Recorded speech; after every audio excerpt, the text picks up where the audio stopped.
दुनिया का सहारा क्या लेना, गुरु तेरा सहारा कभी है। दुनिया का सहारा क्या लेना, गुरु तेरा सहारा कभी है।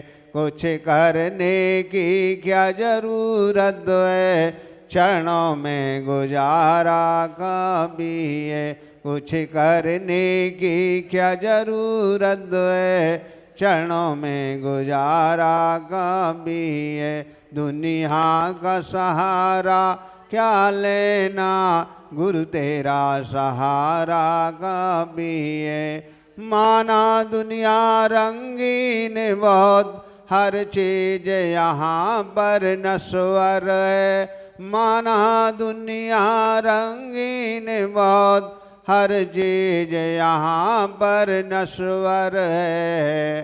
देखूं तो क्या क्या देखूं, गुरु तेरा एक नजारा कभी है। देखूं तो क्या क्या देखूं, गुरु तेरा एक नजारा कभी है।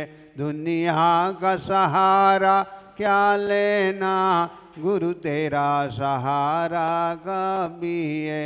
दुनिया का सहारा क्या लेना, गुरु तेरा सहारा कभी है। जय बोलो परम पूज मुनि श्री अर्जुन सागर जी महाराज के। परम पूज मुनिवर के चरणों में नमोस्तु करते हुए निवेदन करते हैं, हे गुरुवर, प्रतिदिन की भांति आज भी आपके श्री मुखारविंद से मंगल देशना का सौभाग्य प्राप्त हो। नमोस्तु गुरुवर, नमोस्तु। ओम नमः सिद्धेभ्यः।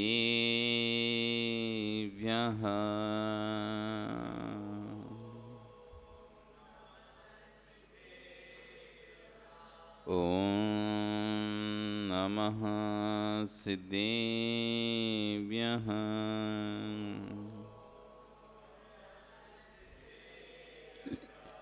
ओम नमः सिद्धेभ्यः।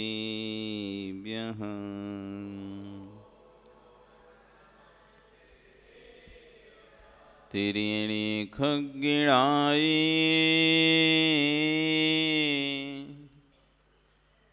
रुतारी मोहि सैर सिरेणि बिहु।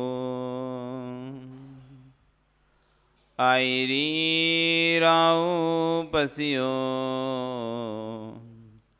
परवादिण्यो भव्य जी लोए। नमो अरियंताणं नमो सिद्धाणं नमो आयरियाणं नमो वज्रायाणं नमो लोये सव्यसाहुणं।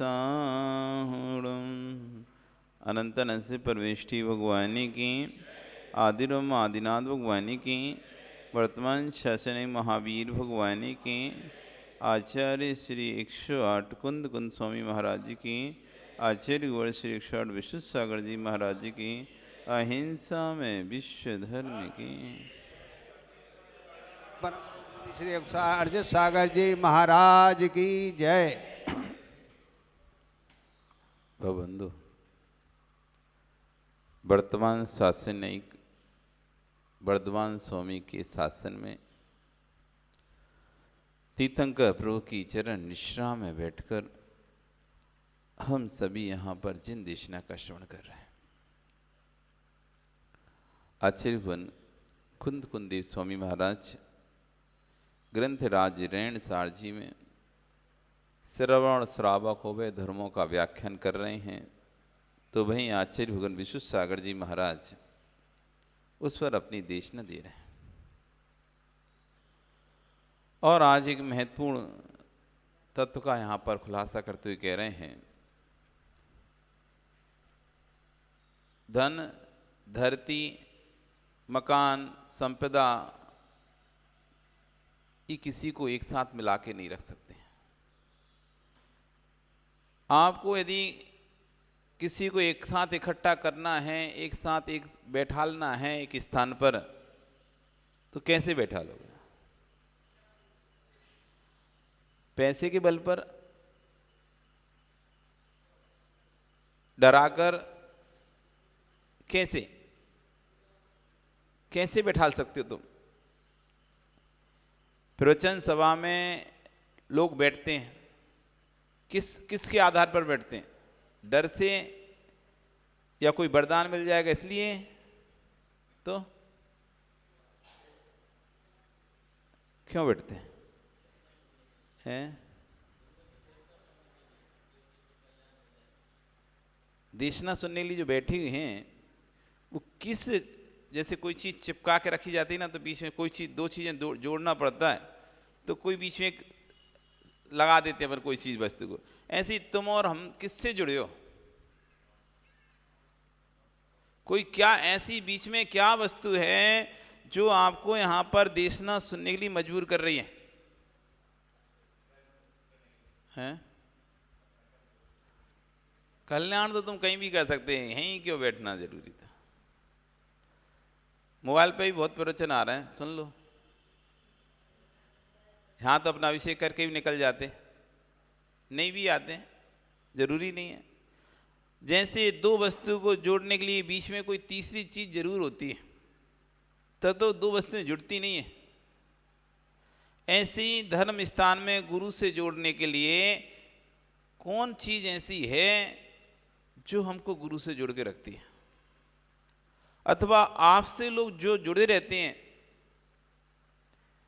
आप एक परिवार के सदस्य हैं और परिवार में सभी लोग आपको खूब मानते हैं, आपको चाहते हैं, आपसे जुड़े हुए हैं, और कोई से इतना स्नेह नहीं उनको आपसे है जितना।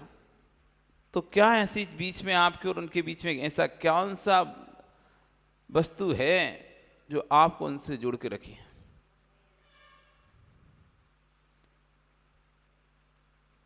किस कारण से उनको आपसे स्नेह हो रहा है? किस कारण से आपको उनसे राग हो रहा है? हाँ, किस कारण से मोह हो रहा है? ऐसा बोल देना।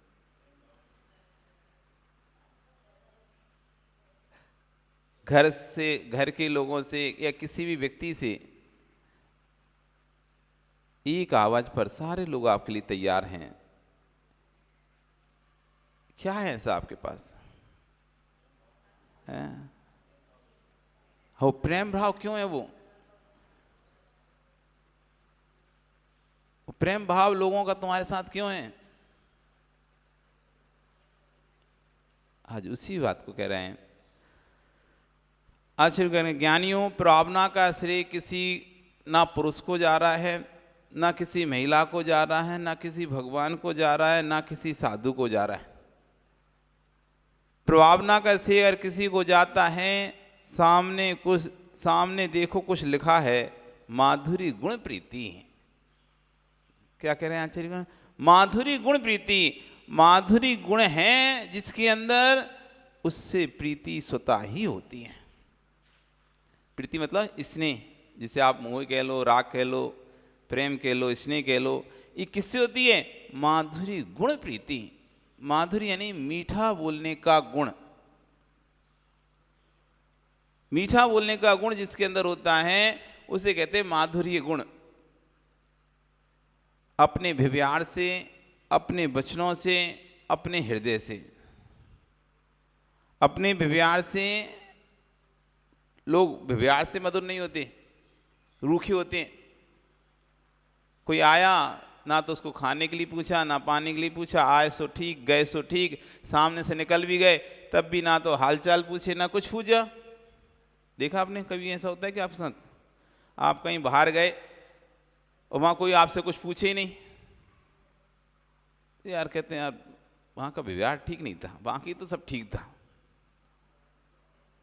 पर कोई पूछता ही नहीं था कुछ कि खा लो, कि पानी पी लो, कि कब आए कब गए, ठीक हो कि नहीं, कोई काम तो नहीं है, कोई व्यवस्था तो नहीं चाहिए, ऐसा कोई पूछते नहीं है। बाकी तो ठीक था, बस व्यवहार में मधुरता नहीं थी। वहाँ पर आए सो कोई मतलब नहीं उनको, गए सो कोई मतलब नहीं उनको।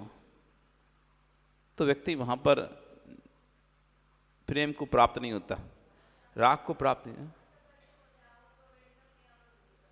हाँ, इसलिए तो इस प्रीति खत्म हो गई ना। आज प्रीति क्यों खत्म हो रही है, स्नेह क्यों खत्म हो रहे एक दूसरे से? क्यों? किसी के दर्द दुख की किसी को चिंताएं नहीं है, क्योंकि आजकल माधुर्य खत्म होता चला जा रहा है। माधुर्य, क्योंकि स्नेह ही, स्निग्धता ही किसी वस्तु को जोड़ के रख सकती है। स्निग्धता ही वस्तु को जोड़ के रखती है, और स्निग्धता खत्म हो जाती है तो वस्तु भी छूट जाती है। आज ये दीवार भी खड़ी है तो सीमेंट की स्निग्धता है इसके अंदर। ये दीवार भी खड़ी है तो क्यों खड़ी है? सीमेंट की स्निग्धता के कारण से ईंट और बालू आपस में जुड़े, नहीं तो ईंट भी रूखी और बालू भी रूखा। ईंट भी कैसी? रूखी। आप ईंट और बालू ऐसे ही खड़ा कर दो तो क्या बिल्डिंग खड़ी हो जाएगी? नहीं होगी। ऐसी बालू की छर्रा मारते जाओ तो क्या पलस्तर हो जाएगा?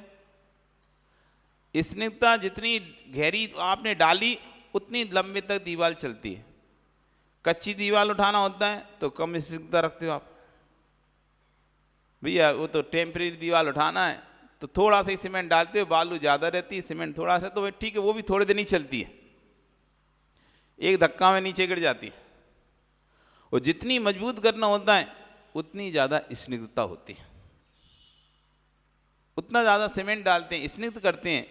ऐसी जितना ज़्यादा आपके अंदर माधुर्य गुण होगा, लोग उतने अधिक आपके पास आएंगे।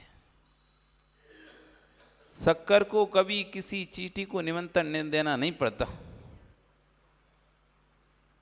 शक्कर को कभी किसी चींटी को निमंत्रण देना नहीं पड़ता।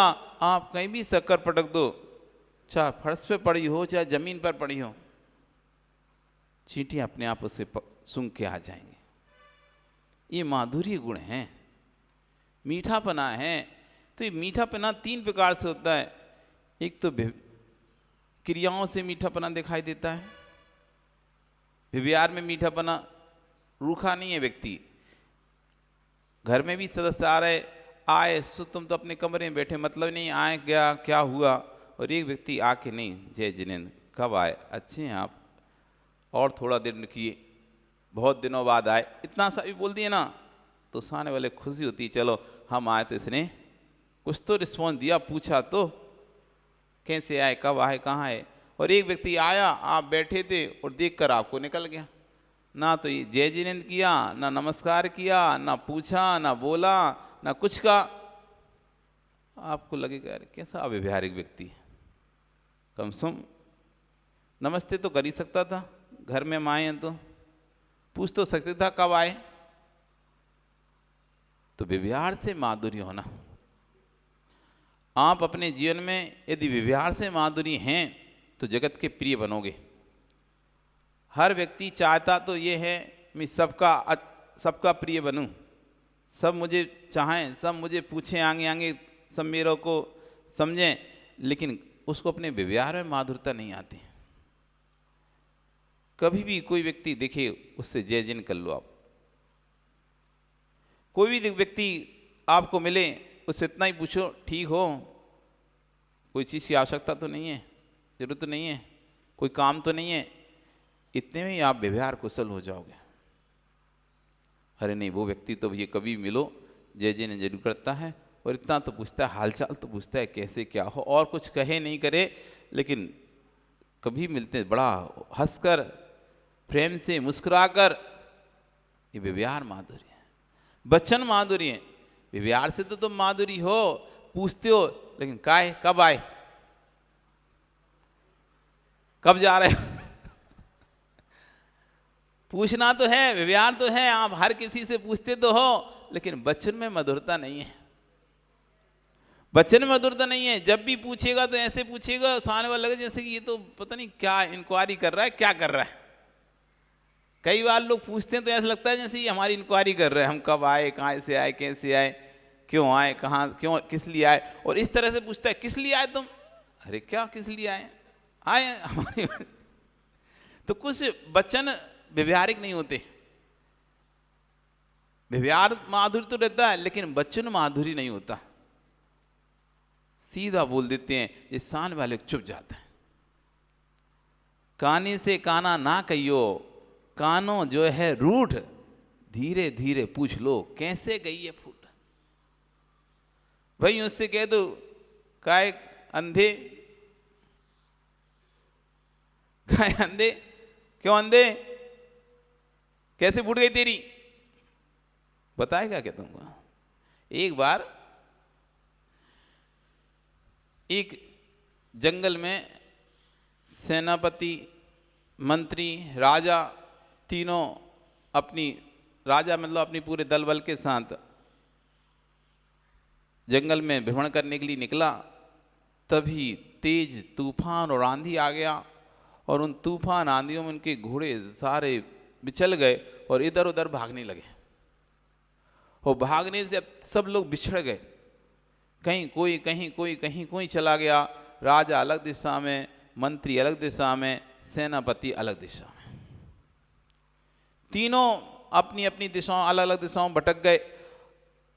और सबको अपने राज्य की ओर जाना था, तो अलग अलग दिशाओं से राज्य की ओर निकलने पड़े वापिस। बीच में एक व्यक्ति जो कि आंखों से जिसको दिखाई नहीं देता था, अंधा था, जन्म से ही अंधा था, जिसको दिखाई नहीं देता था, उसकी कुटिया थी रास्ते में। जो एक रास्ता था, जो तीनों रास्ते जहाँ जाकर एक रास्ते पर मिलते थे, और वहाँ से नगर का रास्ता जाता था, तो उस रास्ते पर उसकी कुटिया थी। वह बाहरी अपनी कुटिया के बाहर बैठा रहता था।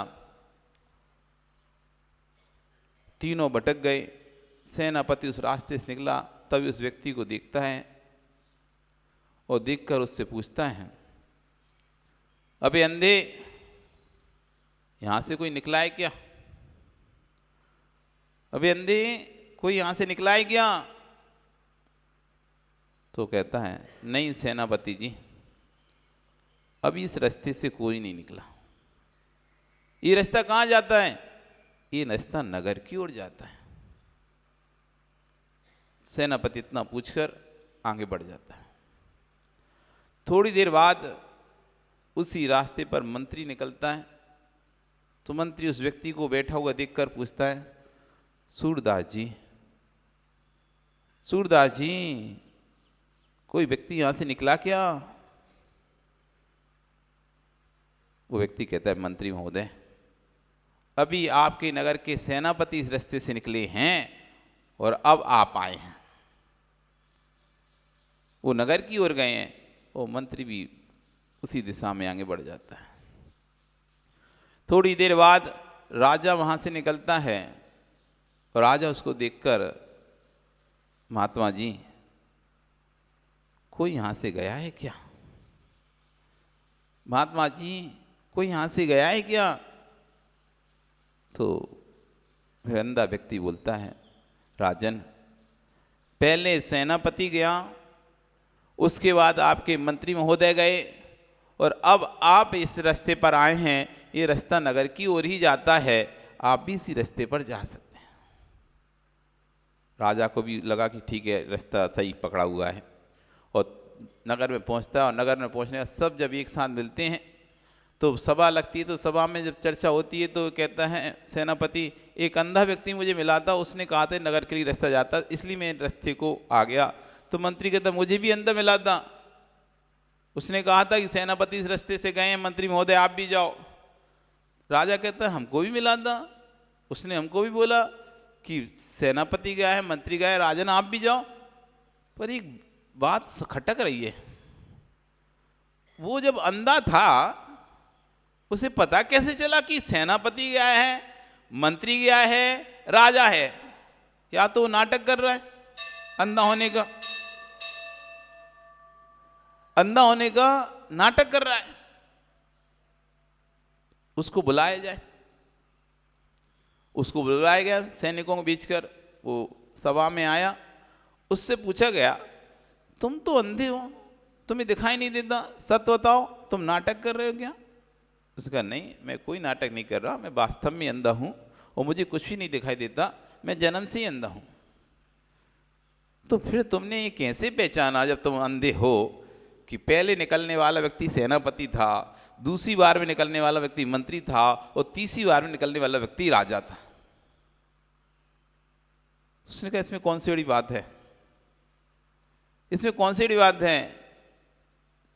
जो सेनापति होता है वो अभिमान में चूर होता है, उसको अपनी सेना का बल का, कहते हैं ना, राजा से ज्यादा गुल्ला उचकते हैं, राजा ज्यादा उसके गुल्ला उचकते हैं।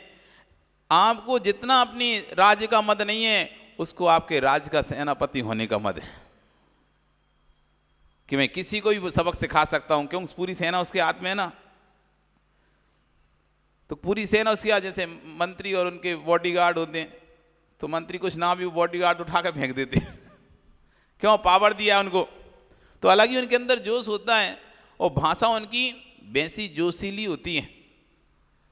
सेनापति ने जैसे ही अंधा कहा, मैं समझ गया कि नगर का कोई सेनापति होना चाहिए जो नगर का रास्ता पूछ रहा है, घोड़े पे बैठा हुआ है, क्योंकि इसकी जो भाषा है वो सीधी भाषा है, जिसके अंदर डर नहीं है, सम्मान नहीं है, डर नहीं है और किसी का सम्मान नहीं है।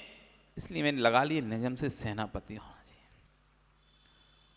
फिर दूसरा मंत्री कैसे पता चला आपको? मंत्री होता है वो नीति निपुण होता है। मंत्री जो होता है वो नीति निपुण होता है, एक ही शब्द को कैसे बोलना है जिससे लोगों को बुरा ना लगे, उसके पर्यायवाची शब्दों का उपयोग करता है। सीधे खड़ी भाषा का उपयोग नहीं करता, उसी भाषा को पर्यायवाचिता में पूछता है। सूरदास का मतलब होता है अंधा, सूरदास का मतलब क्या होता है? अंधा। उसने अंधा नहीं कहा, क्योंकि अंधा सीधा बोलेंगे तो चुपता है वर्ड। उसने सूरदास शब्द का उपयोग किया, उसने ऐसे वर्ड का उपयोग किया कि काम भी हो जाए और सामने वाले को बुरा भी ना लगे। ये कला सिर्फ मंत्री के अंदर ही हो सकती है, क्योंकि मंत्री ही बुद्धिजीवी होता है।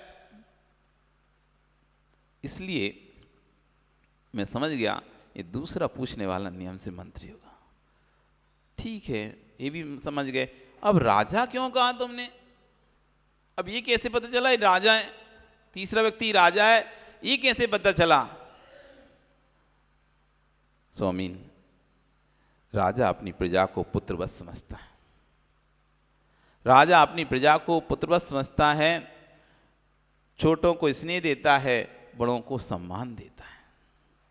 छोटों को स्नेह देता है तो बड़ों को सम्मान देता है, उसे अपने परिवार का सदस्य लगता है प्रजाजन, और व्यक्ति को जैसी उम्र होती है वैसा संबोधन करता है।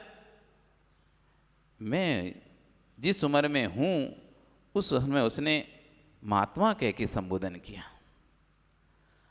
अपने से बड़ा मानकर, जैसे पिता आदि को जैसे सम्मान देकर बात करते हैं, ये राजाओं का गुण होता है कि अपनी प्रजा को अपने बालक समान, अपने से बड़ों को अपने पिता के समान सम्मान देते हैं। तभी तो वे सबके प्रिय हो पाते हैं, तभी तो सबके राजा कहलाते हैं, तभी तो सब उनको अपना मान पाते हैं। जब उन्होंने महात्मा कहा तो वे समझ गया ये कोई बड़ा व्यक्ति होना चाहिए, ये नगर का राजा ही होना चाहिए। ना अंधा कहा, ना सूरदास कहा, उसने महात्मा कहा, क्योंकि उसने मेरे शरीर को नहीं देखा, उसने मेरे शरीर को नहीं देखा, उसने अपने शुद्ध भावों के साथ जीव के अंदर भगवान आत्मा को देखा। ये है वचन व्यवहार। आपके वचनों से आप पता चल जाएगा आप कैसे हैं। व्यक्ति जुड़ता भी है तो वचनों से जुड़ जाता है, और टूटता भी है तो वचनों से टूट जाता है। कोई आपसे जुड़ेगा तो उन्हीं वचनों से जुड़ सकता है, और टूटेगा तो उन्हीं वचनों से जुड़ सकता है। एक ही शब्द है, एक ही शब्द को बोलने के अलग अलग टोन है। टोन समझते ना? सलीका, तरीका। यदि आपको किसी को भोजन के लिए मनोज लेके जाना है, कैसे बोलोगे? कैसे बोलोगे? बताओ बोल के। किसी को खाना खाने के लिए लेके जाना है आपको, तो कैसे बोलोगे? खाना खाने की कहना है कि खाना खा लो, ऐसा कहना है, क्या बोलोगे?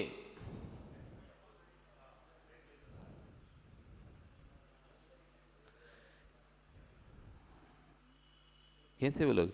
खाना खा ले, खत्म हो जाए, फिर खावे ना मिले।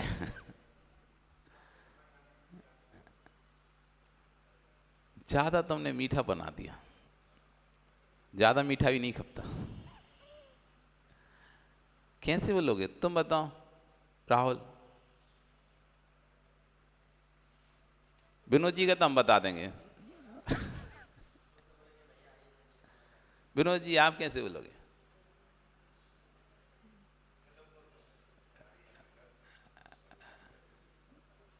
और सुनील?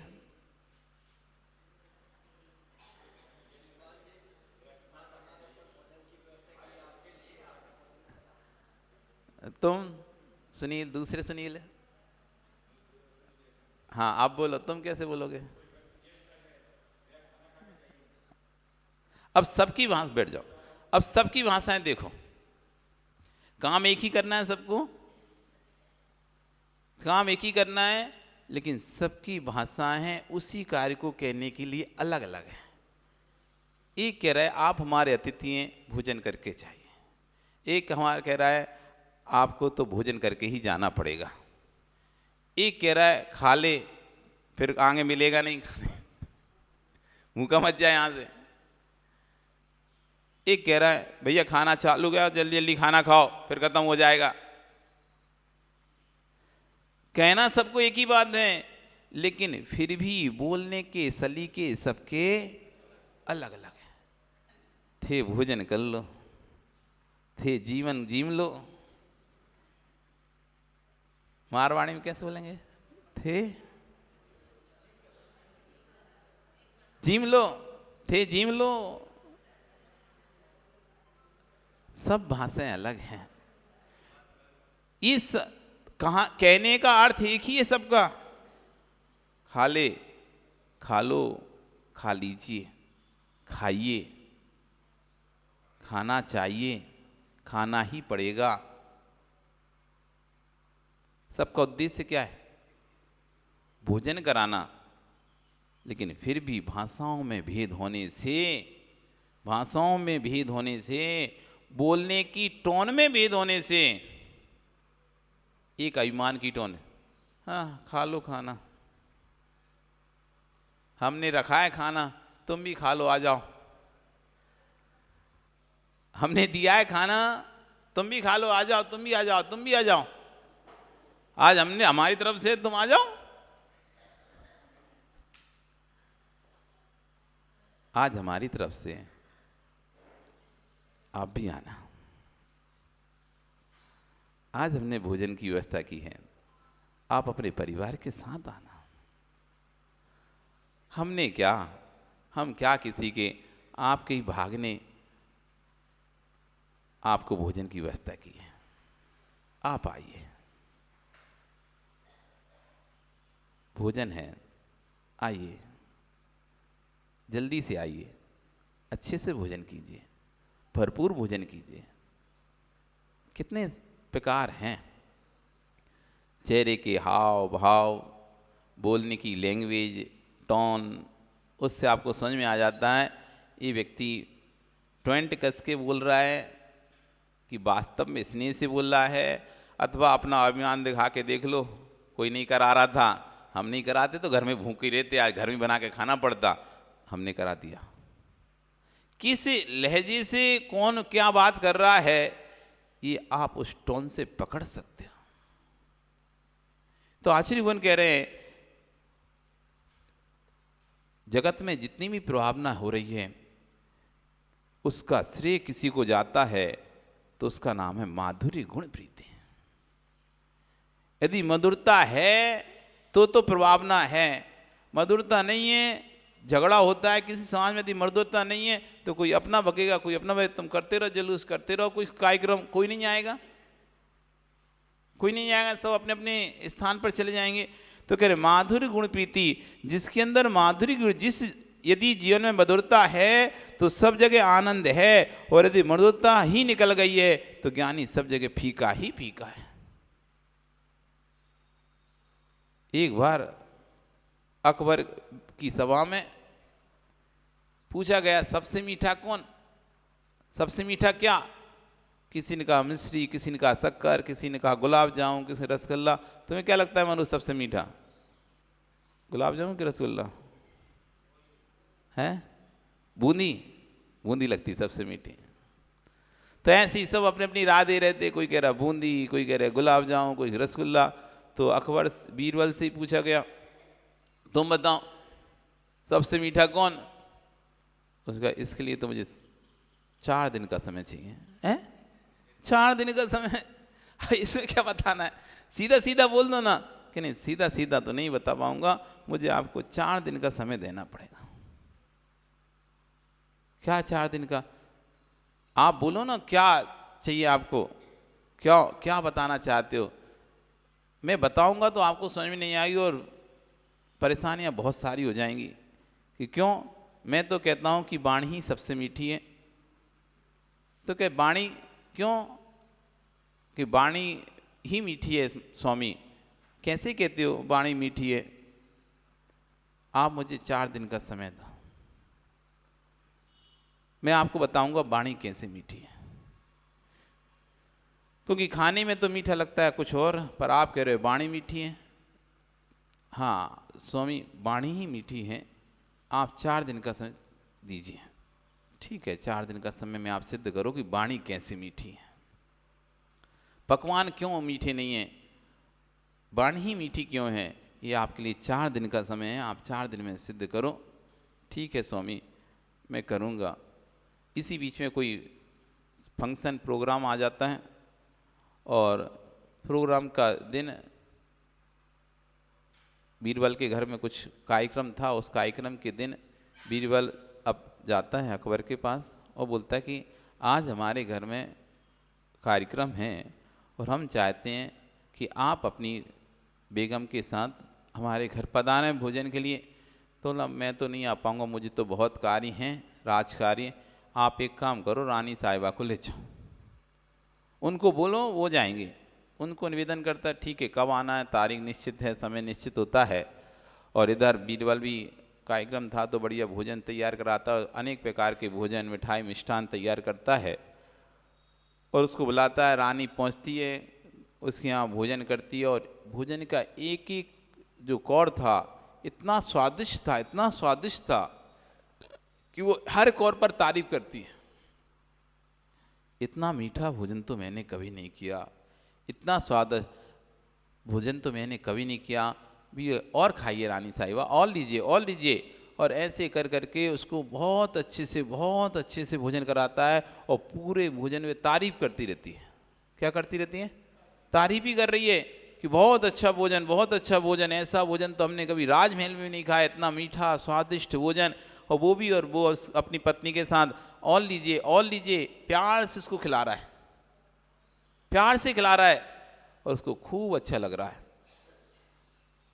जब भोजन हो जाता है, भोजन के बाद जब उसको जाने का अब आज्ञा, अब हम जाएंगे, समय हो गया है और आपके यहाँ भी ठीक है जाइए रानी साहिबा। और जाती है और वो अपनी डोली में बैठती है। जैसे ही डोली उठने वाली होती है तभी बीरबल अपनी पत्नी को जोर से बोलता है, अपनी पत्नी को बोलता है इस जमीन को अच्छे से साफ कर दूं, इस पर तुर्की बैठ के गई है, सारी अशुद्ध हो गई जमीन। क्या बोल रहा है? ये सारी जमीन अशुद्ध हो गई, कौन? इस पर तुर्की बैठ गई, इसलिए इसको अच्छे से सफाई करने, इस जमीन की अच्छे से गोबर का लिपाई करना, लीपना इस पे गोबर, स्थान अशुद्ध हो गया, इसको शुद्ध कर। इधर डोली उठ रही है रानी की और ये कान शब्दों में पड़ गए। ये जैसे ही शब्दों में एक शब्द कान में ये शब्द पड़े, रानी के तो पूरे बदन में आग लग गई। ऐसा मेरा अपमान, ऐसा मेरा अपमान कि जिस स्थान पर मैं बैठी उस स्थान को क्या बोल रहा है ये? अपवित्र हो गया, इससे सफाई करो। यदि मैं इतनी अशुद्ध थी, इतनी अपवित्र थी, तो मुझे बुलाया क्यों?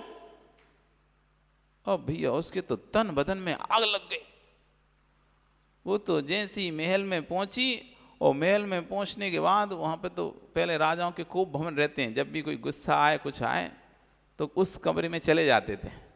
आप अपने घर में भी खूब भवन बनाया करो। सुना विनोद जी, एक कमरा बनवाना, उसको लिखना कोप भवन, जिससे कि कभी कोई गुस्सा हो घर में तो उसमें चला जाए, तो कम पता चले कि हाँ ये गुस्सा है। ये तो आज का पता नहीं चलता गुस्सा है कि नहीं।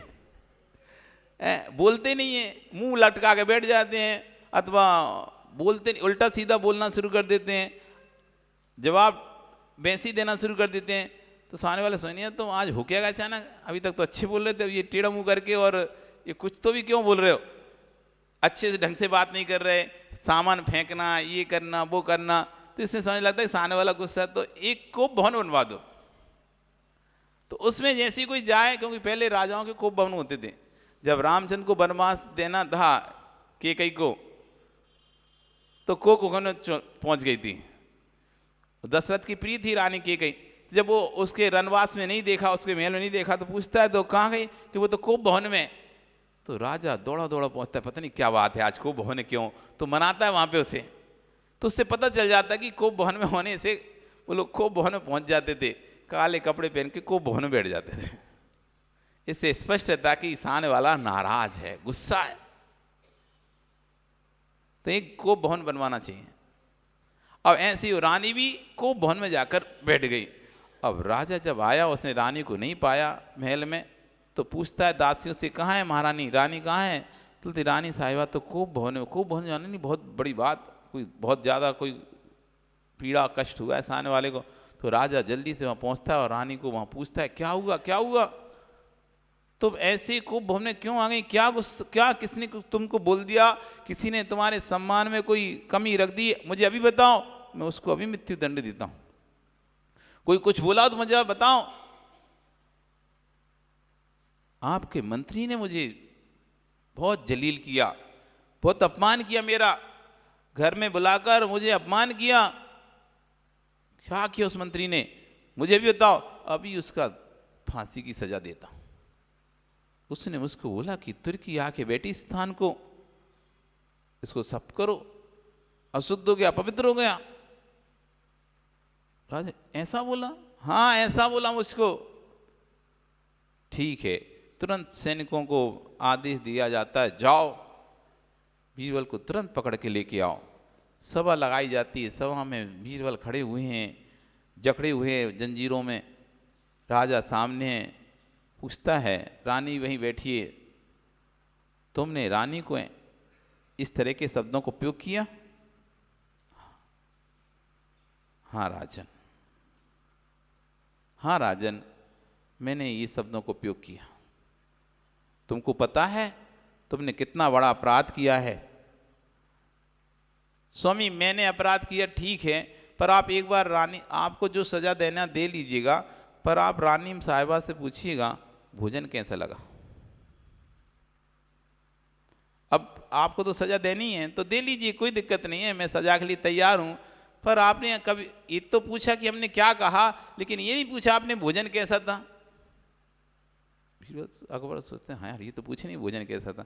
पूछा रानी से भोजन कैसा, अरे भोजन छोड़ो आप, पर इसने बोला कैसे ये देखो, आप तो भोजन की क्या बात करनी है, अभी भोजन से क्या मतलब है। नहीं बीरबल पूछता है कि नहीं आप एक बार पूछो तो भोजन कैसा था। कि भोजन तो, अब राजा पूछ रहा है तो उत्तर तो देना ही पड़ेगा, कैसे तो देना ही पड़ेगा, रानी को भी उत्तर देना पड़ेगा। तो कहती हैं हाँ ठीक था, ठीक था। तो फिर अकबर बोलता है आप ये पूछो कि जब ये भोजन कर रही थी, हर ग्रास पर ये नहीं बोल रही थी कि भोजन तो बहुत स्वादिष्ट है, बहुत मीठा है, ऐसा भोजन तो नहीं किया। अब राजा पूछता है क्यों, ये बात सत्य है क्या? अब रानी को अब पर बात तो दिमाग में चल रही थी ना, फिर मन में हाँ कह रहे थे, पर इसने ऐसा क्यों बोला तुर्की। बात वो नहीं भोजन की, पर इसने बोला क्या, भोजन ठीक था, अच्छा था, बढ़िया था, हम बोल रहे थे हाँ कि एक एक ग्रास भर की भोजन बहुत अच्छा है, मीठा है, कभी नहीं खाया ऐसा चखा नहीं, पर इसने बोला क्या, तुर्की स्थान पर बैठ के गई। स्वामी मैं आपके प्रश्न का उत्तर दे रहा हूं। आपने पूछा था ना मीठा क्या था। मैंने आपकी बेगम को हर पकवान खिलाया और उन्हें हर पकवान पर प्रशंसा की थी, ये बहुत मीठा है, बहुत सुंदर है, बहुत स्वादिष्ट है। नहीं है तो पूछ लो इनसे की थी कि नहीं की थी। लेकिन मैंने सिर्फ एक शब्द बोला, सारे पकवान फीके पड़ गए। जो पकवान खाते समय बोल रही थी मैं जाकर राजा से कहूंगी कि ऐसा मीठा भोजन, ऐसा अच्छा पकवान कहीं नहीं देखा गया, नहीं, तो वो तो कुछ भी नहीं बोले, सिर्फ एक शब्द बोले, सारे पकवान एक शब्द पर फीके पड़ गए। जितने पकवानों की मिठास थी, जितने पकवान का स्वाद था, वो सब एक वाणी के ऊपर फीका पड़ गया है। इसलिए सबसे मीठा क्या? वाणी।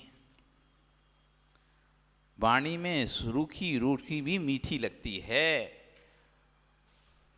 जब कोई आपके हृदय के बहुत करीब हो, यदि वो आपको रूखी रोटी भी खिलाएगा ना प्यार से, वो आपको बहुत अच्छी लगेगी। और जब आप जिससे नहीं लेना चाहते, जिसके हाथ का नहीं खाना चाहते, यदि वो आपको घी भरी रोटी भी खिलाएगा ना तो आपको फीकी ही लगेगी। प्रेम में वो ताकत है।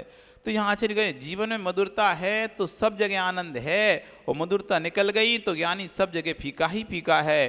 परमात्मा के द्वार पर जब भी पहुँचना तो माधुरी गुण प्रीति, साधु के पास जब भी पहुँचना तो माधुरी गुण प्रीति, और जब तू अपनी माँ के पास जाता है तो माधुरी गुण प्रीति, जब भगवती जिनवाणी चरणों में आया हो तो माधुरी गुण प्रीति। जगत में किसी को एक साथ बिठालना है तो ज्ञानी व्यवस्था बनाने का परित्याग कर दो, लोगों को समझाने का भी त्याग कर दो। माधुरी गुण प्रीति, वो आपकी विषमताओं में भी बैठ जाएंगे।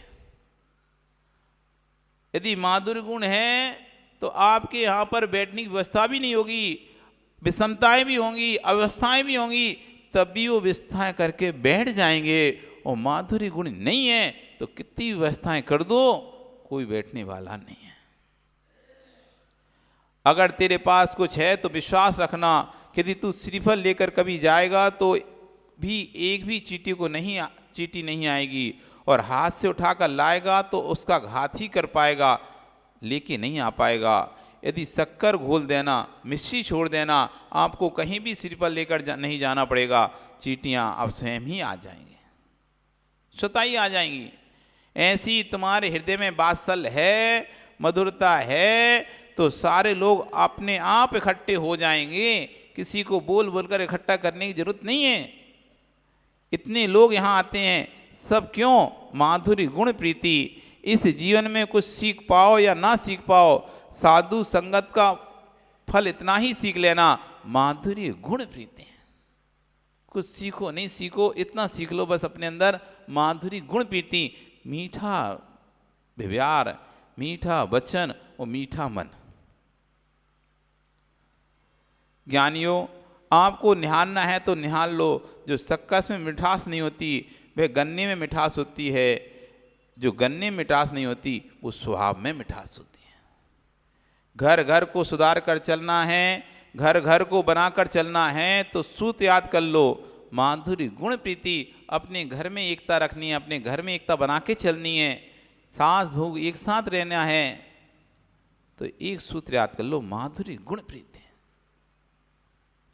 भगवान वर्धमान स्वामी सिंह की पर्या में जब बैठे थे तो कोई अच्छा काम नहीं कर रहे थे, वे तो एक मृग का घात कर रहे थे। यदि उस काल में भी यदि उनको किसी ने सम्यदृष्टि बनाया तो वह सूत्र था माधुरी गुण प्रीति। उन दो युगल महाराजों ने यही तो कहा था। उन्होंने कभी नहीं कहा था कि हे अभागे पापी सिंह तू क्या कर रहा है। मालूम ऐसा बोलते तो सिंह ही था और वह तो बलवान था, उन युवराज पर भी घात कर देता। पर उन्होंने क्या किया? उन्होंने कहा हे भाभी भगवान, हे बनने वाले भगवान, तुम क्या कर रहे हो? हे भाभी भगवान, अहिंसा का अनाद करने वाले, आपको हिंसा शोभा नहीं देती है। इस सत्य को सुनते ही वह मंत्र भीतर में प्रवेश कर गया, जैसे अमृत का पान कर लिया हो। वह पंजा ही रह गया, आंखों से आंसू टपकने लगे। ये है माधुर्य गुण प्रीति। जिस व्यक्ति को, क्या नाम है दद्दा तुम्हारा? तेजपाल। ये तेज नाम जैसा है ना, वैसे ही तेज भी हैं ये जितना नाम है उससे ज्यादा तेज है, लेकिन फिर भी यहां पर हमारे सामने शांत बैठते हैं। क्यों नहीं बैठते? क्या शांत बैठते? नहीं बैठते? यहां पे बैठते ना। ये किस बल पर बैठ रहे हैं? यदि इनको यहीं डांट दिया जाता तो लड़ते भी और आते भी नहीं। भाई इनसे प्यार से, तेजपाल जी ठीक हो? देख लो अपने आप स्वतः ही जमीन पे बैठ गया। अच्छा लगता है यहाँ पे प्रवचन में? अच्छा लगता है इसलिए आते हो ना। ये है माधुर्य गुण प्रीति। एक बार में जीव मान जाता है, इधर हट जाओ चुपचाप हट जाता है, पीछे सरक जाओ बिना कुछ बोले पीछे सरक जाता है, इधर से उधर बैठ जाओ बिना कुछ बोले इधर से उधर बैठ जाए। कभी भी ये नहीं बोलता हम क्यों बैठे। और तुम बोल के दिखा दो, खा जाएंगे तुम्हें भी। पर ये क्यों हमारी सुन रहे हैं? माधुरी गुण प्रीति। उन्हें पता है ये मधुरता के वचन हैं, प्रेम के वचन हैं, कल्याण के वचन हैं। इसको सुनने से मेरा कल्याण ही होगा, इसको सुनने से मेरा कल्याण नहीं होगा। सही है ना? अच्छे सिंह से सिंह जैसे जानवर को, क्रूर हिंसक जानवर को भी महाराज ने क्या बोला? हे भाभी भगवान, तुम तो अहिंसा का नाद करने वाले हो। वे वचन ऐसे अंदर गए, ऐसे अंदर गए, जो हाथ सिंह को मार रहे थे, जो पंजे सिंह को मार रहे थे, वे पंजे जुड़ गए। जो आंखें लाल थीं वे आंखें नम हो गई, वो आंखें नम हो गई। ये है मधुरता का, ये है मधुरता की ताकत, ये है मधुरता का गुण। इसलिए जीवन में किसी को अपना बनाने की कोशिश मत करो। आप इतने मीठे हो जाओ, इतने मीठे हो जाओ, लोग अपने आप तुम्हारे पास आ जाएंगे, खिंचे हुए अपने आप आ जाएंगे, अपने आप सब आपको अपना मानेंगे। आपका समय हो गया, कल फिर आओगे। पर्या रही तो और इसी विषय को हम और आगे चर्चा करेंगे। बोली भगवान महावीर स्वामी की।